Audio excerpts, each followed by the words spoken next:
वो अमावस की काली स्याह रात थी। गैरांग फैक्ट्री से काम करके घर लौट रहा था। उसके गांव हल्दिया से 4 किलोमीटर दूर एक औद्योगिक क्षेत्र था। यहाँ की एक फैक्ट्री में वो चौकीदारी का काम करता था। अक्सर वो 10 बजे काम से घर लौट आता, लेकिन आज दूसरे चौकीदार को लेट हो जाने से उसे घर लौटने में रात के 12 बज गए थे। वो सुनसान सड़क के बीचों बीच धीमी आवाज में गुनगुनाते हुए तेज कदमों से चल रहा था। अचानक से वो चलते चलते रुक गया। उसे खुद समझ में नहीं आ रहा था कि वो ऐसे अचानक से क्यों रुक गया। उसने ध्यान दिया कि वो गांव के शमशान घाट के बिल्कुल सामने खड़ा था। रोज उसका यहीं से गुजरना होता था और ये पहली बार नहीं था जब उसे घर लौटने में इतनी रात हो गई हो। उसके बाद की ड्यूटी करने वाला चौकीदार बहुत ही निकम्मे किस्म का था। बहुत बार ड्यूटी देर से आता था।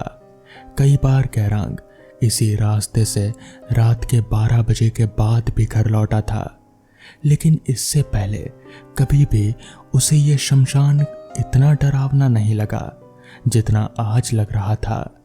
उसकी नजरें शमशान के दरवाजे पर टिकी हुई थी और उसे ऐसा लग रहा था जैसे ये रात का अंधेरा उसे अपनी चपेट में लेने को आमादा था। उसका पूरा शरीर पसीने से भीग चुका था। उसने सब बातों को नजरअंदाज किया और एक बार फिर से आगे बढ़ने लगा, लेकिन तभी उसने देखा कि उसके सामने अंधेरे में कोई खड़ा था। कौन कौन कौन है? गैरांग ने डरते डरते अपने कदम बढ़ाए। उसके सामने एक लड़की खड़ी थी जिसे वो अच्छे से जानता था। शिल्पा, बेटी, तुम इतनी रात का यहाँ क्या कर रही हो? वो लड़की गैरांग के गांव के सरपंच किशोर सिंह की बेटी थी, जिसकी 2 दिन बाद शादी होने वाली थी। गैरांग को ये बात खटक रहे थे कि वो इतनी रात गए अकेले गांव से बाहर क्या कर रहे थे। किसी से मिलने आई थी? जब शिल्पा ने कुछ देर जवाब नहीं दिया तो गैरांग ने अपने मन में उपजे शक के हिसाब से सवाल पूछा, लेकिन इस बार भी उसे कोई जवाब नहीं मिला। शिल्पा गुमसुम सी उसके सामने खड़ी थी।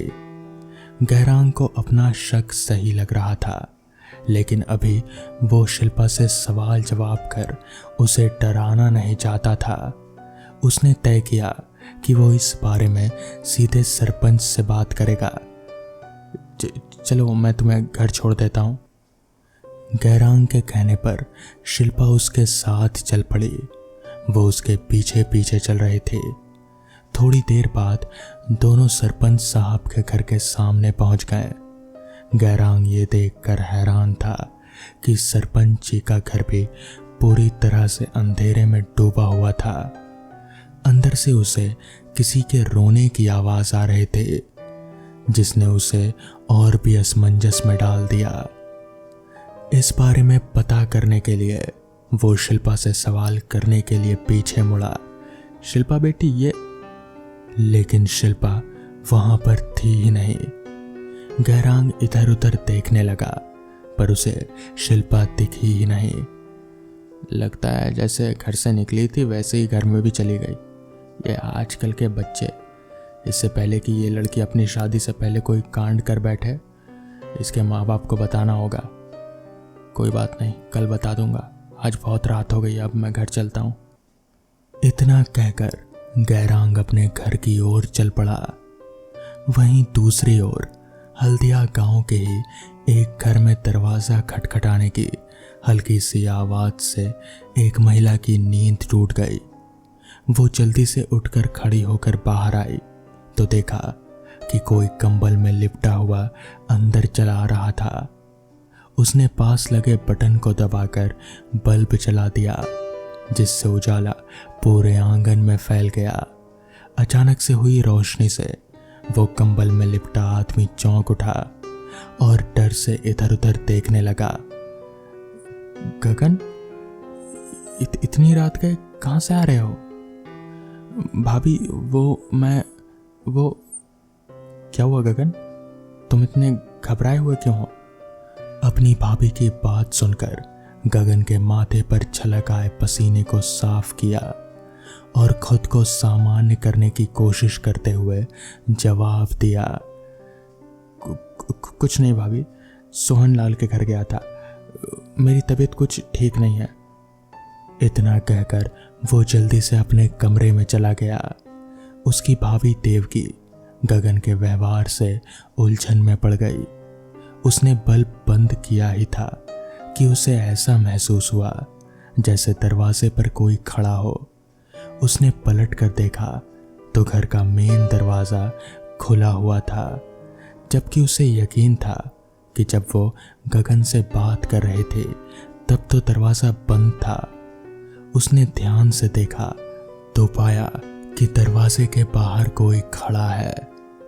उस स्याह अंधेरे में भी किसी की आकृति वो देख पा रहे थे। उसने फिर से बल्ब जलाया तो उसकी आंखें फटी की फटी रह गई। बिजली का बल्ब अपने आप ही जलने बुझने लगा। देवकी का पूरा शरीर डर से कांपने लगा और वह हनुमान चालीसा का उच्चारण करने लगी।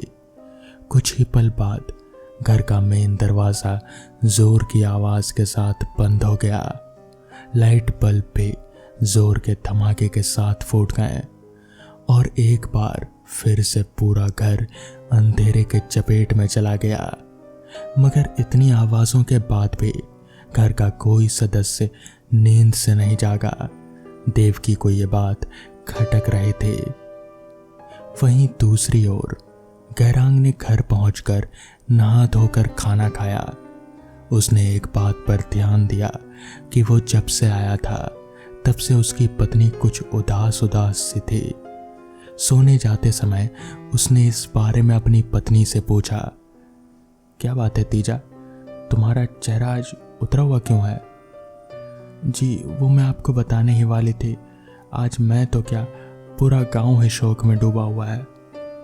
पहलियां मत बुझा, साफ साफ बता क्या हुआ है। जो बात गैरांग की पत्नी ने बताई उसे सुनकर उसके बाद तो जैसे उसके पैरों तले की जमीन ही निकल गई। उसका पूरा खून ठंडा पड़ गया। उसे समझ नहीं आ रहा था कि अगर सरपंच की बेटी ने आज दोपहर ही फांसी लगाकर आत्महत्या कर ली तो फिर वो कौन थे जो शमशान घाट के पास मिले थे और जिसे वो सरपंच के घर तक छोड़ आया था। आज भोलाराम का 50 की उम्र में ही देहांत हो गया। वो बहुत सुखी परिवार से थे। गांव के सबसे अमीर घर होने की वजह से उनको गांव में बहुत सम्मान मिलता था। भोलाराम पहले से ही अमीर बाप की औलाद था, पर सारा धन उसने अपने लिए ही खर्च किया था, यानी कि किसी को मदद के लिए कभी अपने धन का कोई उपयोग नहीं किया था। शमशान के रास्ते भोलाराम की अर्थी जा रहे थे। उसको कंधा दिए उसके 2 लड़के अमित और समीर और बाकी गांव वाले चल रहे थे। उसकी अंतिम यात्रा में गांव के बहुत से लोग शामिल हुए हैं। यूं तो कोई भी भोलाराम को पसंद नहीं करता था, पर भोलाराम के जाने के बाद उनके लड़कों से अच्छा व्यवहार रखने से शायद कोई लाभ हो, ये सोचकर भोलाराम के बेटों को सब लोग सांत्वना दे रहे थे। भोलाराम के दोनों बेटे उसको खेती में बहुत मदद करते थे। बड़ा बेटा 25 साल का था और छोटा 20 साल का। भोलाराम ने अभी अभी एक गांव वाले से जमीन खरीदी थी, या फिर यूं कहो कि छीन ली थी। गरीब गांव वाला बस छोटी सी जमीन का मालिक था। वो इतना गरीब था कि वो उसमें खेती करके उपज भी नहीं पा सकता था। भोलाराम ने उसे ब्याज के चक्कर में फंसाकर उससे जमीन का वो टुकड़ा भी हड़प लिया था।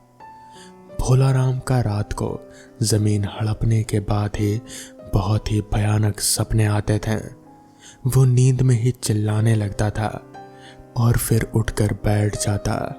वो विधुर था।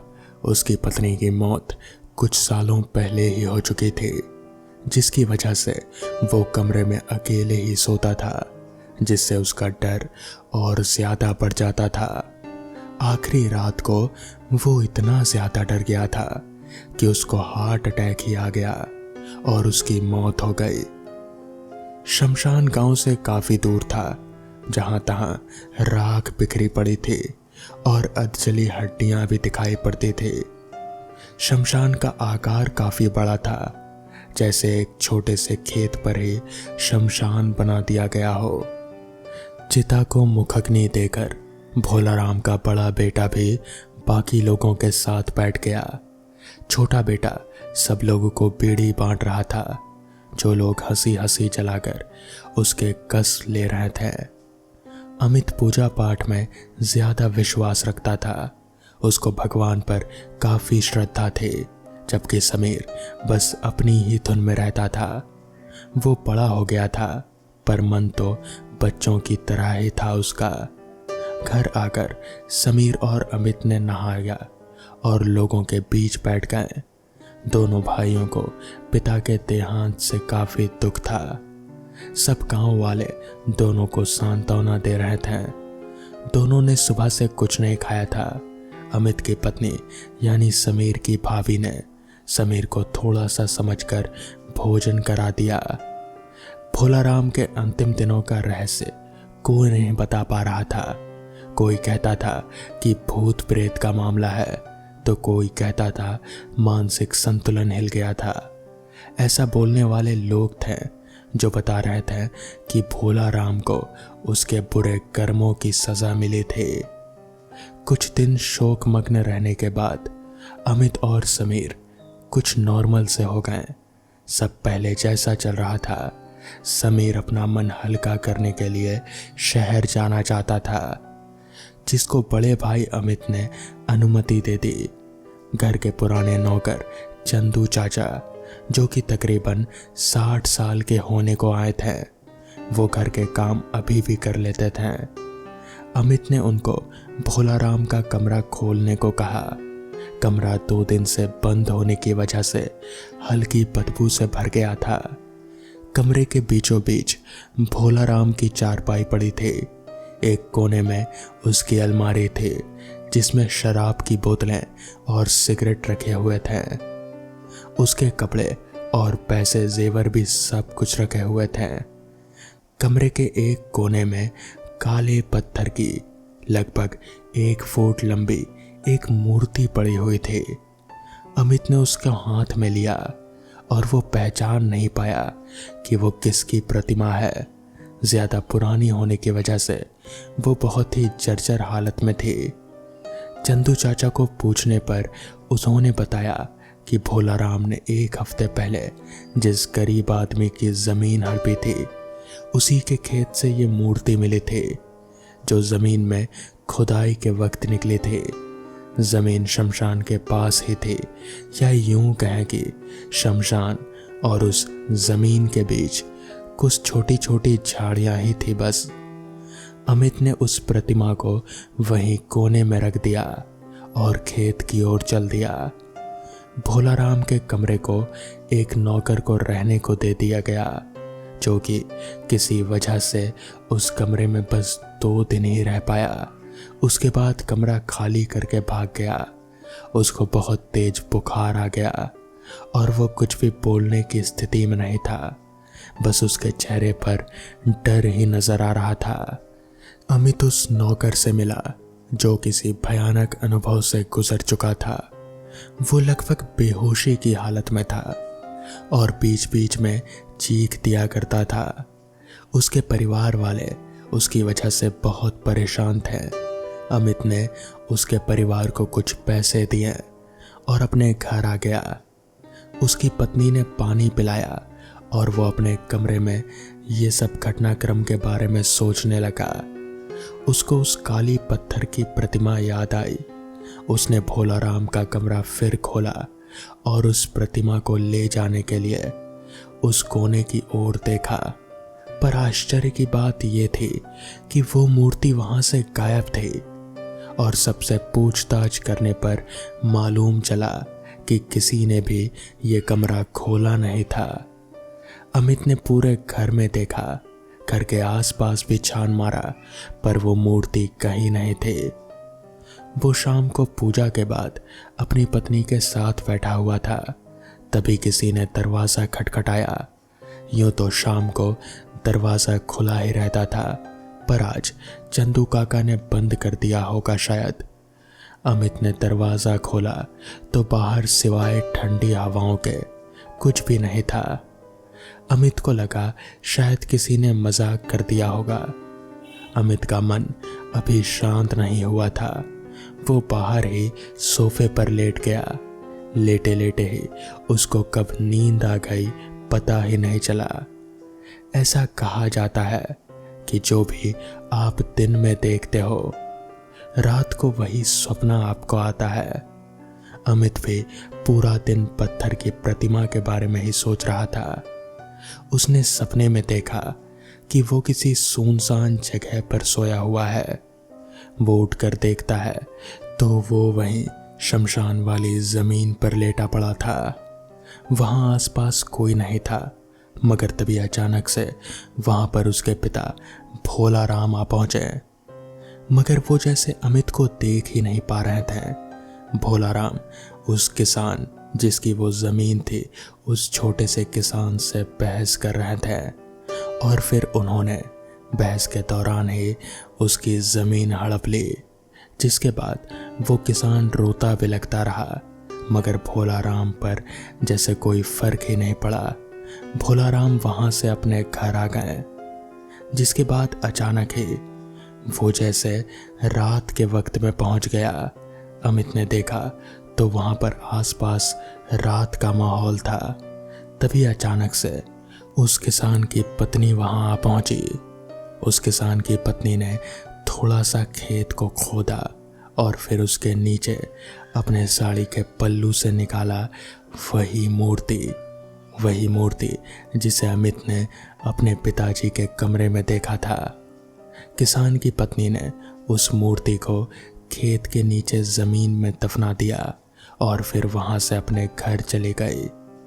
जिसके बाद अमित ने अचानक से देखा कि फिर वक्त बदल चुका है और अब फिर से दूसरे दिन की सुबह हो चुकी है। अमित के पिताजी भोला राम खेत की खुदाई करवा रहे हैं।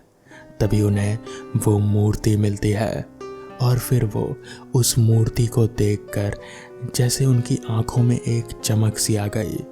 उन्होंने उस मूर्ति को अपने घर ले जाने की ठानी। तभी फिर से वक्त बदला। इस बार अमित अपने ही घर पर अपने पिताजी यानी कि भोला राम के कमरे में था। वो मूर्ति भोला राम के सिरहाने रखी पड़ी थी और भोला राम नींद में था। तभी अचानक ही वो मूर्ति एकदम से बड़ी होने लगी। अमित ये सब अपनी आंखों से देख रहा था। वो मूर्ति बड़ी होते होते अचानक से एक दानव के रूप में आ गई और उसने एकदम से भोला राम का गला दबा दिया। भोला राम अपनी आंख खोला और फिर उस दानव को देखकर जैसे एकदम से छटपटाने लगा। भोला राम चीखना चाहता था, मगर शायद तब तक उसे दिल का दौरा पड़ना शुरू हो चुका था। वो चीख नहीं पा रहा था और वो दानव वो भोला राम का गला अभी भी दबाए हुए था। तभी एकदम से भोला राम ने दम तोड़ दिया। अमित ये सब देखकर पूरा मामला समझ आ गया। उसे समझ आ गया कि ये सब किसका किया धरा है।